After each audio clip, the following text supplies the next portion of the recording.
We want to welcome everybody back to the Bird Joy podcast. I'm Dexter Patterson. I'm Jason Hall. This podcast is for all the homies across the globe. Just a simple spot where we can celebrate Bird Joy together. That's what's up. It's all about the Bird Joy. And hopefully you're ready for some Bird Joy.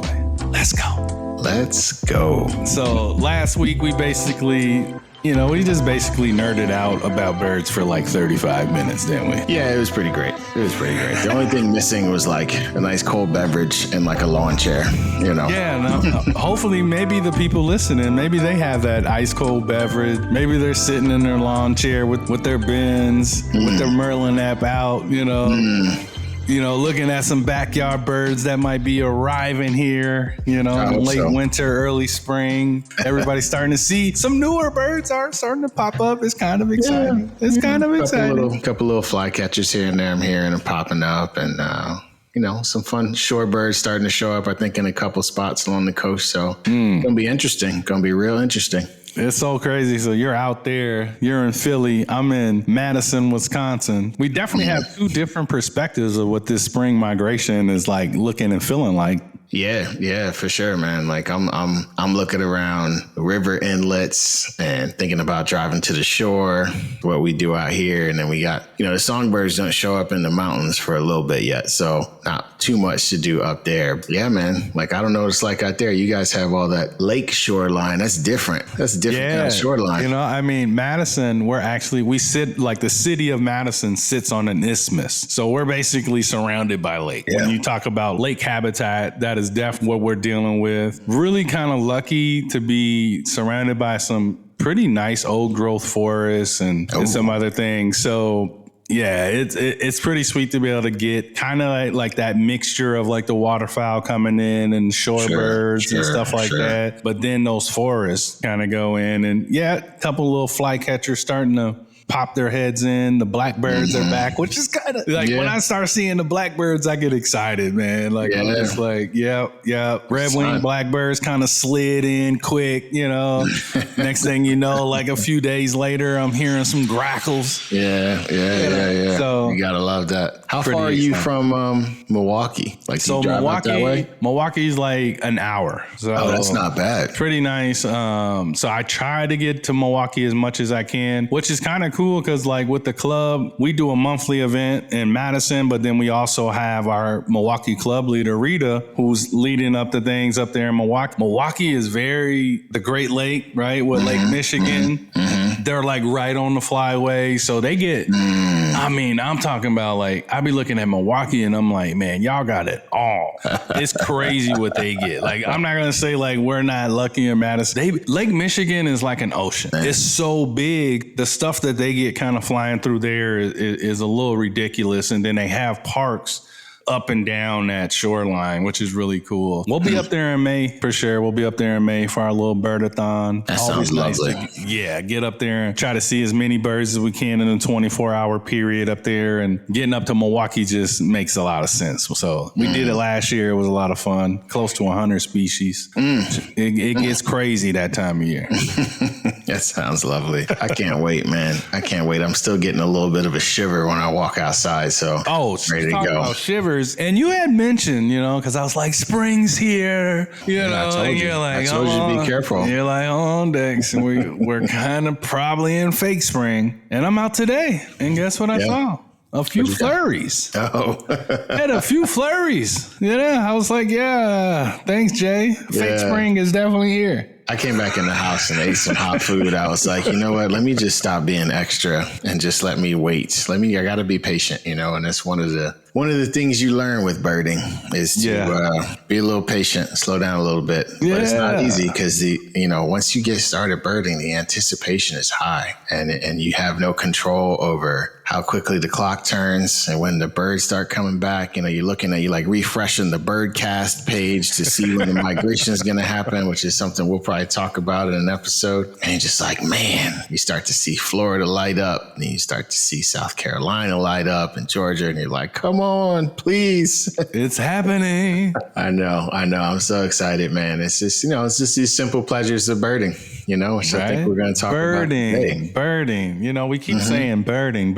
Why birding, Jason? Why birding? If you could tell people a story, a personal story, something that you look back on where you were like, birding is for me. This is my jam. I am a birder. What's that? What's that story? What got you into birding? Well, I feel like I should write you a check. Like, so I should probably be talking to my therapist about some of this.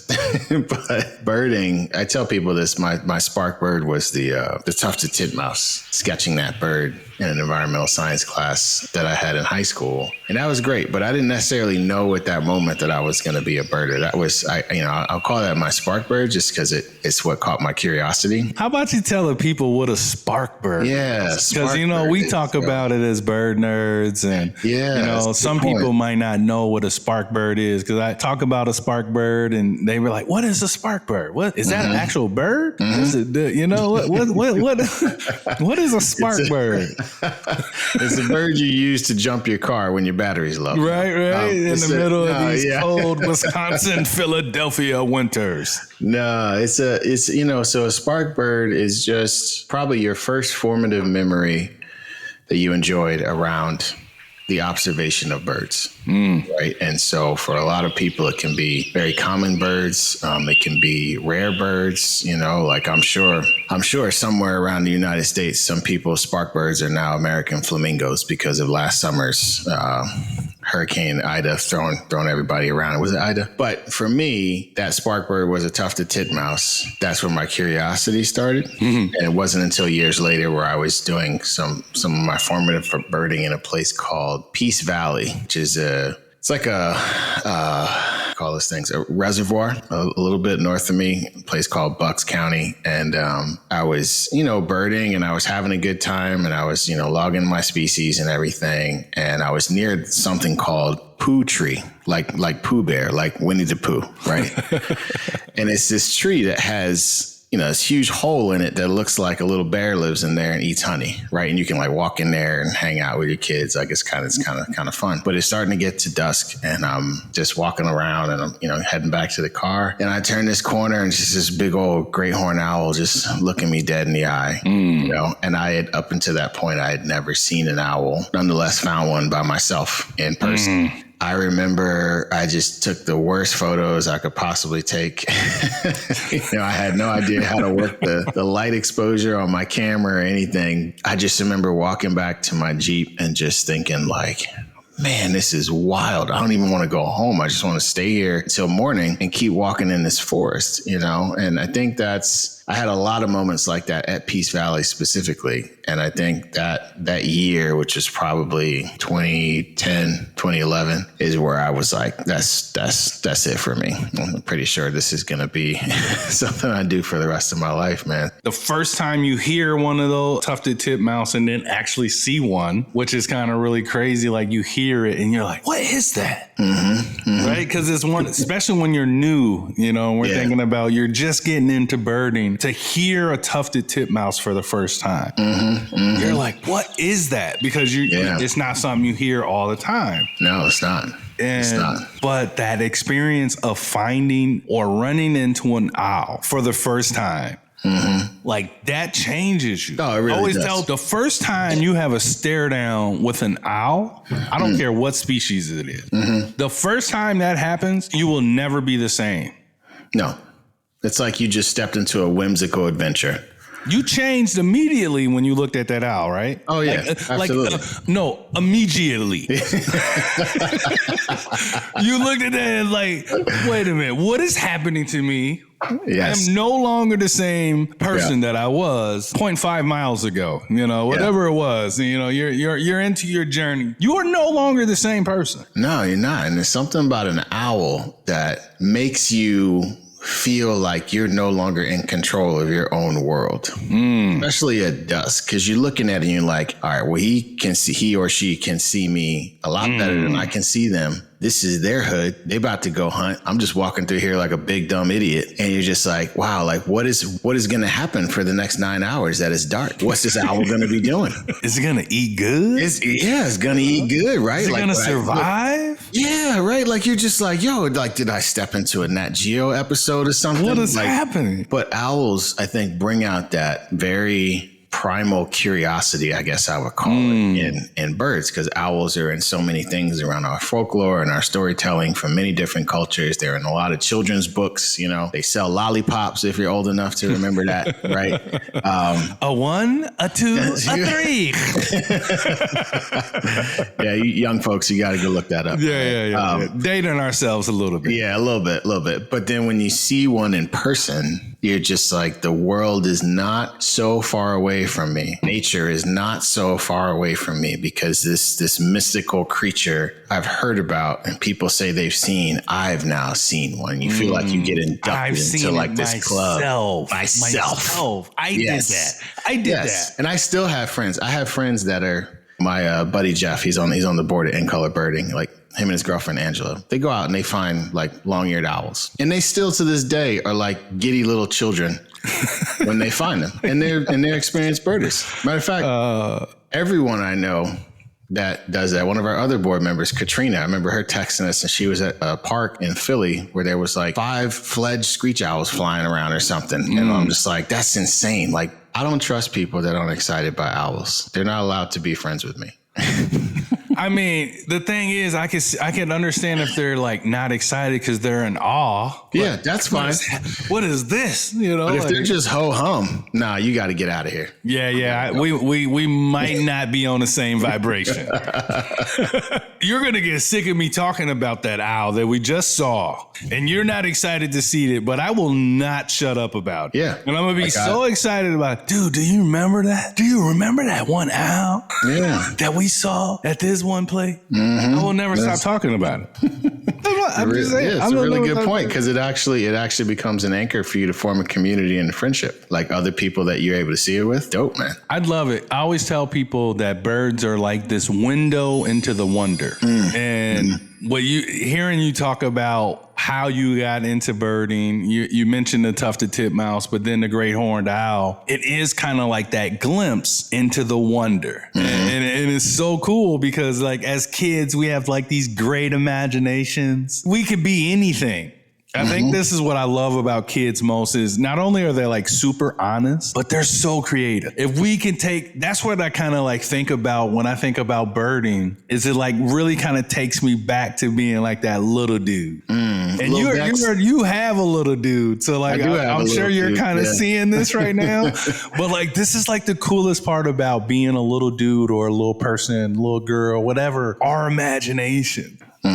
And we can be anywhere. We can see anything. We can be anything. And like, that's what I get from birding. It's like that glimpse into like being little Dex, you know? And it's so funny because my mom, and it's usually like the other way around, but like I got my mom into birding. So the younger person got the older person into birding. And it was so funny because my mom was never really into birds, which is kind of shocking because my grandpa was a birder. Ah, okay. Her dad. Okay. And he used to take them out and they would go, they had a big family. He would take them to state parks and places that were free because he had 11 kids.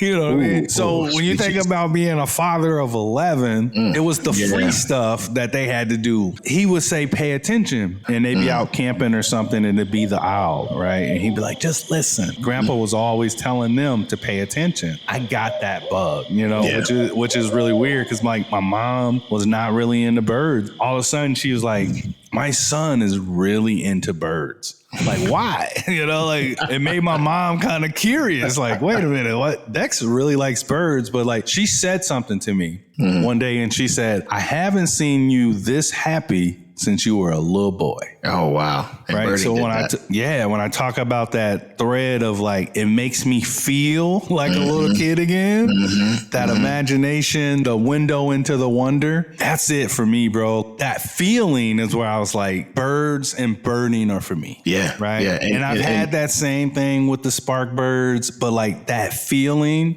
of like, I feel better. Why do I feel better? And kind of zeroing in on the fact that like, I feel like a little kid again. I swear it's like this, what they call the youth potion, you know, like, oh yeah, that's kind of how I feel when I'm out there. Like I just be feeling so good. I'm looking up, bro. I'm like, I've been hiking. It's been like 3 hours and I feel fabulous. Oh, that's lovely.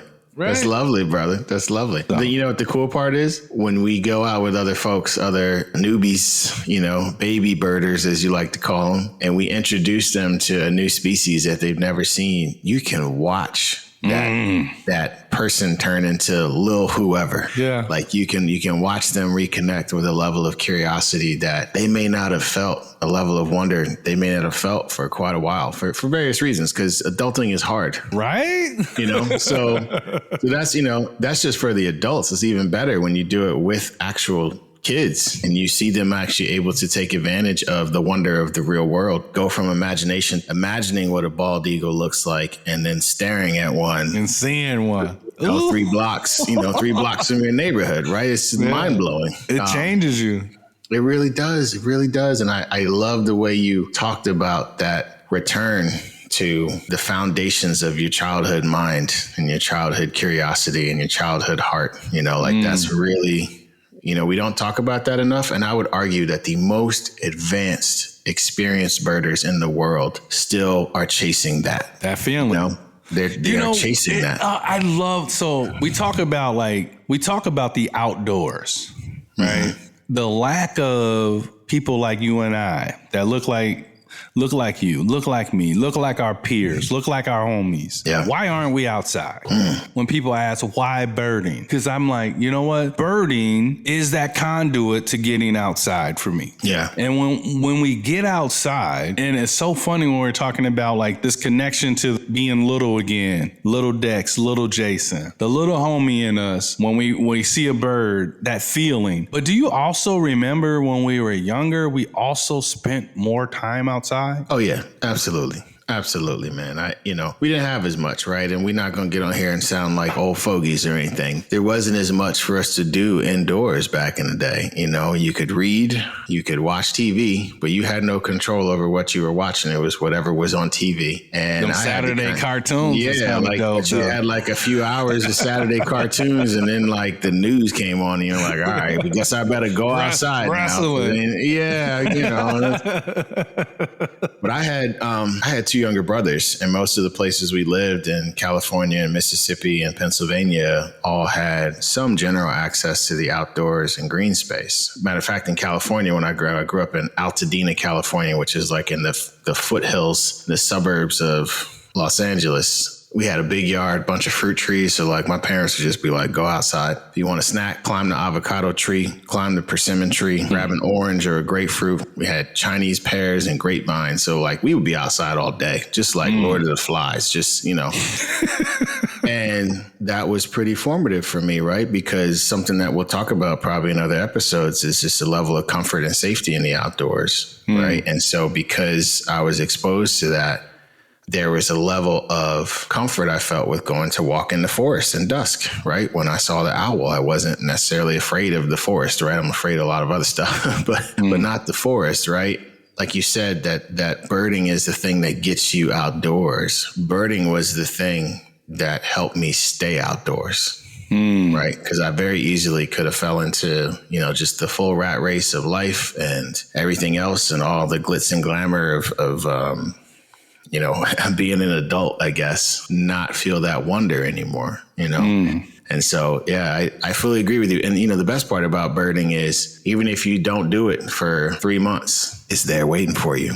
It's ready to go when you are. I highly doubt that you go 3 months without birding. Oh, I don't. I'm just saying anybody else, right? Anybody, because they were like, well, for 3 months, I didn't go out and go on a hike and go to this park and do this. But you were sitting out front of your apartment or your house or your townhouse or wherever you live and you notice the bird. Yeah. That's birding. Oh yeah, it is. I think so. I always tell people that I had a kid. I was literally last week went into a high school. It's an alternative high school, Malcolm Shabazz High School, which is really cool. It's high school, some brilliant kids there. And it's, it's named after Malcolm X, and it's right here in the city of Madison. And we're there and we're talking about biases in the outdoors and myth busting outdoors and different things. And like, I'm there with them and we're talking about all these things. And it was like, we were told for so long that the outdoors wasn't for us. The history of our country for so many years, people of color couldn't even go to our national parks. There was a student who was really kind of curious about why is that? And I talked about like this idea of family traditions. Families would say, oh, we go camping here every year. Why? Oh, that's a tradition. Oh, we go to this national park every year. Why? That's a family tradition. For generations, Black people did not have that opportunity to say every year we go to this national park. And if you're not going to national parks, you probably don't want to go to the local one or this one or that one, right? Yeah. My answer to the student was, for so long, we had no access to these beautiful places where you might bump into a tufted titmouse or a great horned owl. Yeah. And it just wasn't a part of our traditions. I told them, I said, if we want to change that, we need to change that access. That's right. And once we get there, and I told them, I'm like, this land is just as much yours as it is anybody else's. Our ancestors took care of this land better than anybody. Our ancestors were naturalists. Our ancestors were birders. Our ancestors knew a lot of things more. They were more connected to this land than a lot of people realized. Absolutely. Than we even realized. And I told that student, I said, we got to start showing back up. We got to get back outside because we do belong here. And he was like, and when I'm there, what does it mean to be birding? What is birding? I said, are you paying attention to the birds and the sounds that you hear? Are you simply paying attention? And he's like, I usually do. And I was like, then you've been birding for longer than you realize. That's right, man. And it's wild because it's not just we are disconnected from some of the, let's say, more traumatic and violent things that our ancestors may have gone through when it came to accessing the outdoors. But you can hear it and you can feel it and you can see it. And a lot of our communities, when it comes to the feeling of safety in the outdoors, to go and explore even your local community park. We take kids out from various majority BIPOC schools in and around Philly, and we get questions that are mostly around safety. Am I going to get bit by a fox? Is the great blue heron going to chase me? Do I need to worry about spiders? These are like real questions. Yeah, they're like straight up questions, right? Yeah. Like are there? We go to a place called John Hines National Wildlife Refuge, and it's the first urban refuge. It's beautiful. Kids are asking like, are there bears out here? Are there wolves, coyotes?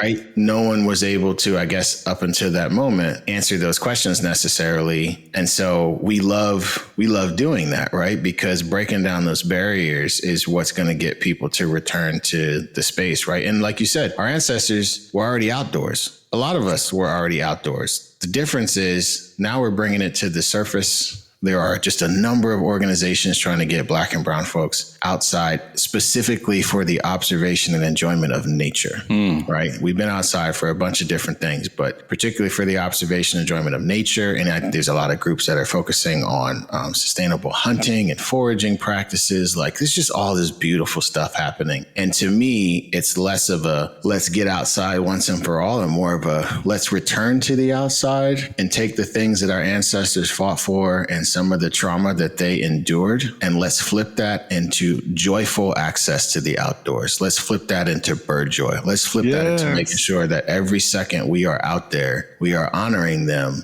by finding community, finding safe place, being connected to the birds as a litmus test for what's going on in the environment, right? Like it's just, there's so many avenues birding can take, folks. And so when someone asks you, Why birding? Man, that is a deep, deep question.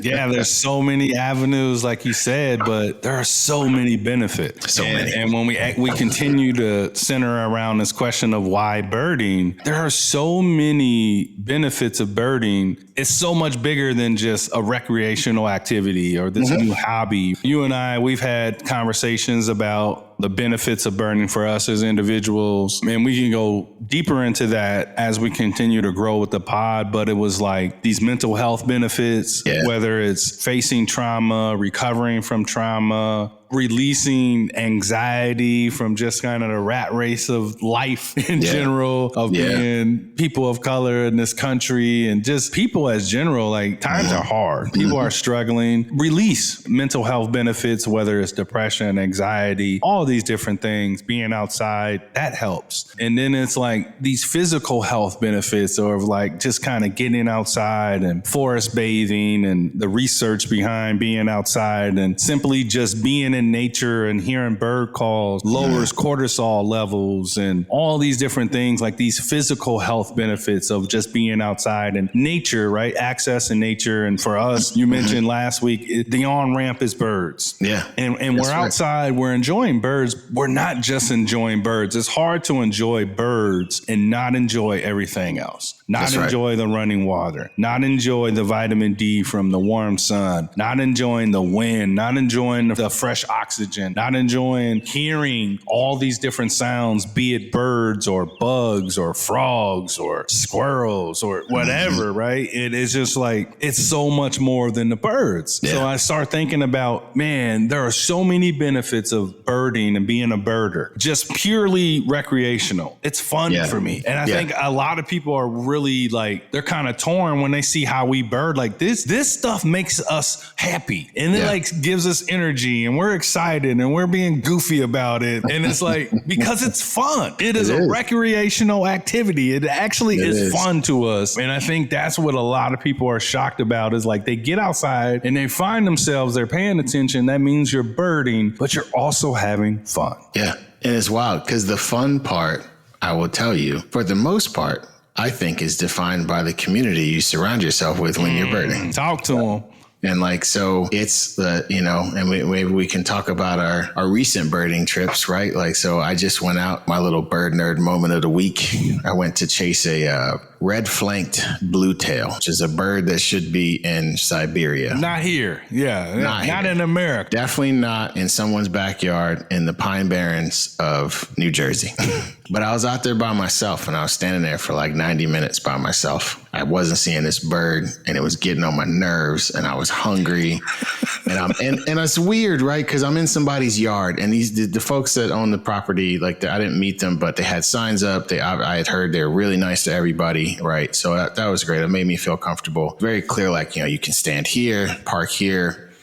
Bird shows up there. And so, but I'm still in somebody else's yard. And even though they're cool with it, or the neighbors cool with it, or the police cool with it, I'm out here by myself. So it's not like I'm with a big group. So, obviously as a black man in America, I'm thinking different things, right? On how to make it obvious that, hey, I'm just here for the birds. And I'm getting ready to leave because I'm just getting kind of sad that I'm not seeing this bird. And I drove like an hour and a half to come try and see it. Just as I'm getting ready to like put the lens cap on my scope, homie just pops right up. Like, I don't know if he or she felt your pain, man. Just felt like I got to throw this dude a bone. He had a long week. He drove all the way out here to see me. I got to just give him a little sha-sha, just show him a little bit on the branch. And it did.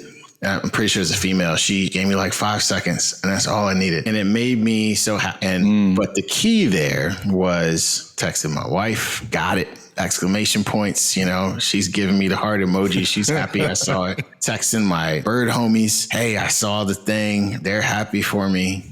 And without that, I would have still been happy to see the bird. It wouldn't have been the same if I couldn't share it with people that shared my values and shared my desire to go and see these birds and people that we were growing this community with. Good example of why we approach birding some of the ways we do is because it's about the birds and it's about the birders. It's always something to keep in mind for folks when they're thinking about getting started is don't shy away from building a community. I love that you say community. So the co-founder of our club, Dr. Jeff Galligan, he always talks about when we're out at events and we're like, our last event, we had 42 people there and a service dog. Hey. So it's kind of cool. I have to throw in the service dog. Sometimes we find ourselves just looking at each other like, look at all these people. And it always comes back to the people. And I love seeing that community grow. And I love seeing people within the community becoming friends. And now they're going out birding. And then this group is doing this. And it's like, it is so cool because it always comes back to the community. That's why birding. Some of my favorite people in the world I met through birding. That's right. Like that is I would right. never, I think about that and I'm like, just kind of letting that bird nerd flag fly. I met all these people from all over the world.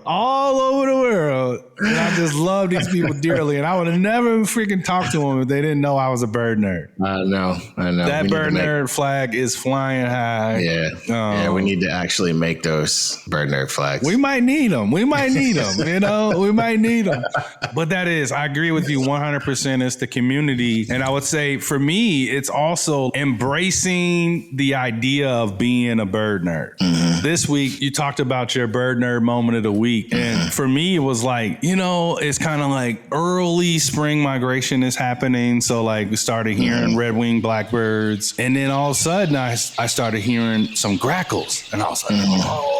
And I found myself like really getting excited about hearing these grackles. So I told myself, I was like, you know what? I'm going to pay attention to the grackles today. So I literally spent like an hour following like this small flock of grackles throughout like the UW Lakeshore Path. So I went out just probably right before like my lunch break and before my next class, I went out for like an hour and a half. And I see this small flock of grackles and I'm like, I'm just going to hang out with these grackles today. So I hang out with them and I was like, this was the moment. And I was like, one comes kind of pretty close to me. And I know this homie had some jewelry on. Hey. Meaning he was banded. And I was like, what? I got a banded grackle, a common grackle. And I was like, that moment, I was like, all right, not only am I paying attention to this bird, this common bird, and I think I felt good that I was like giving this common bird attention, right? Yeah. And I hope that people realize when they start birding that those common birds are super important, and when you actually find like moments to appreciate those common birds, those common sightings, you're really kind of in that bird nerd element. That's right. Who cares that you see the American robin all the time? Find some ways to like appreciate that bird in that moment. Same thing with the common grackle. So I'm like, wow, not only I'm like noticing the homie, but he has a band, which that really kind of was really. What does that mean, a band?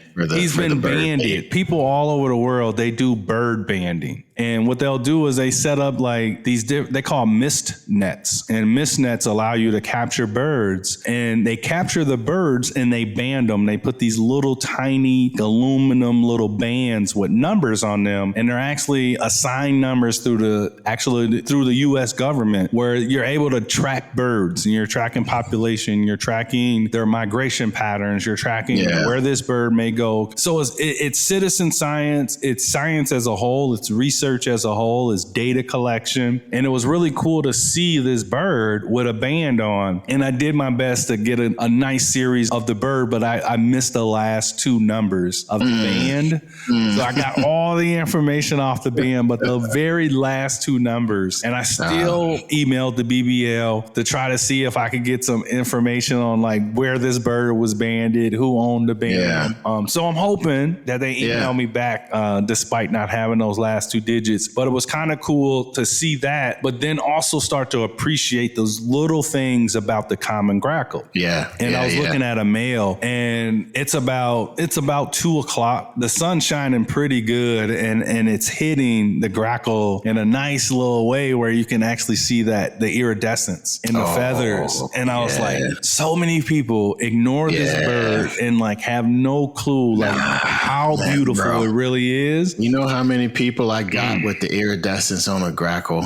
We had We had a homie, John. He works with the Fairmount Park Conservancy, and I took him out just to do some example birding before we did some events with them.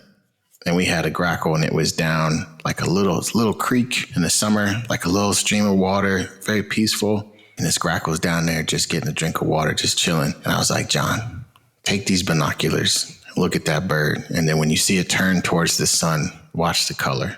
I thought he was going to fall off the trail. He was blown away because the naked eye, it just looks like a blackbird, right? Yeah.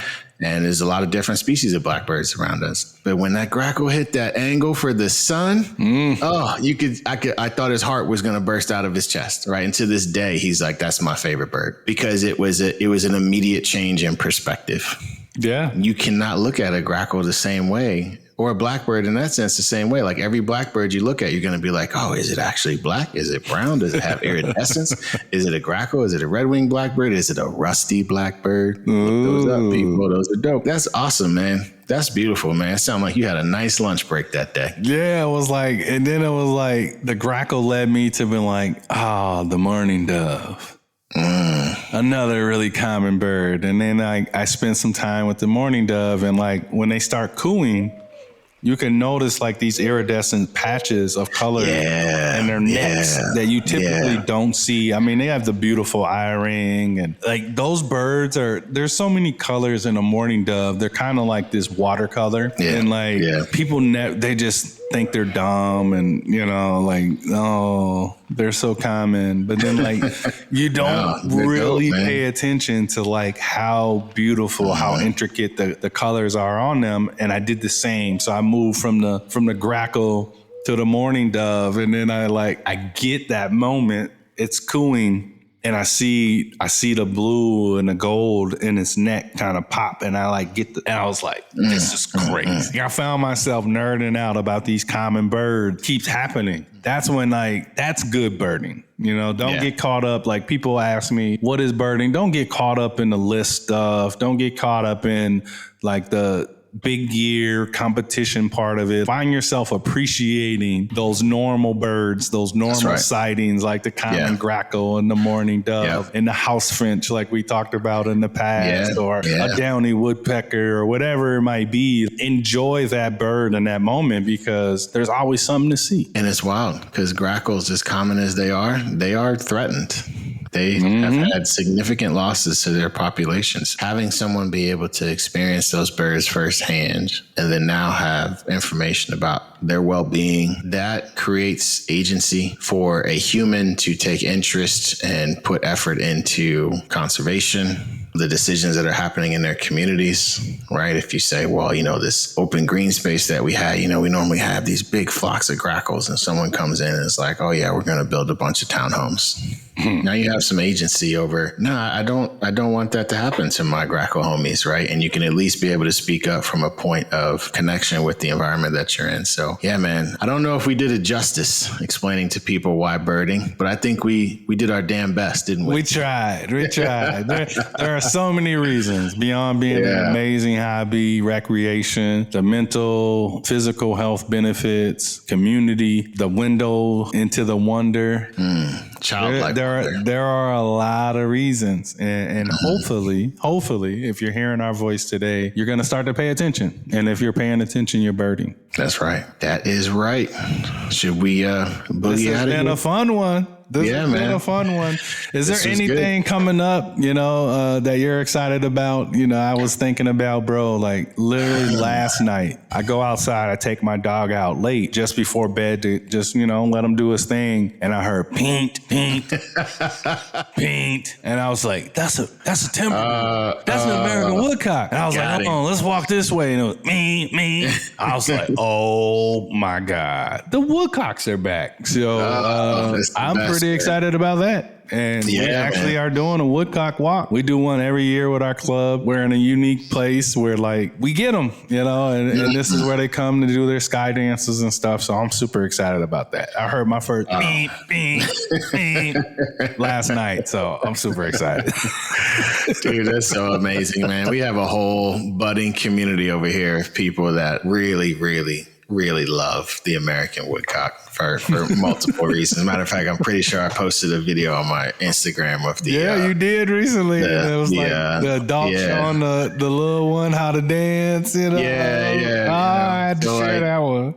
So yeah, if you're out there, just go look up American woodcock. You will see the most chunky, perfect, long build, dopey looking so bird. Goofy looking, but so amazing, right? They really are, and they're really a treat because they only come through for, at least for us in PA, southeastern PA, for a few weeks in March when they're migrating, and they're not very intent migratory birds. They like to loaf, so they'll stay in the same spot for a little bit, night after night, and do their display flights. So yeah, man, I'm looking forward to just getting the spring going and getting out with the bird homies and the weather, and just that first moment coming across a species that I forgot existed. I don't think we talked about that last week. Yeah, right. So just what is that gonna be? I'm looking forward to the early migrants that get up here just a little bit too early and they hang around for a while, or some vagrants that instead of going north south, they go east west, show up here. We always get some weird ones in the spring. So yeah, man, that's really what I'm looking forward to coming up soon. Love it. Love it. Want to thank everybody for joining us today on the Bird Joy podcast. We hope you enjoyed exploring the world of birding with us. Shout out to my homies, the BIPOC Birding Club of Wisconsin. Check us out. Like I said, we got our woodcock walks coming up. We got a lot of stuff going on in the spring. You can see what we're up to at bipocbirdingclub.org. And until next time, my bird nerd homies, shout out to In Color Birding Club. We have a slate of things coming up this spring and summer. If you want to know more, you're in the Philly area, incolorbirding.org. Check us out. Please share, subscribe, and shout out our pod to your fellow birders. Help us spread a little bird joy. It's been one, bro. All right, brother. Peace. Peace.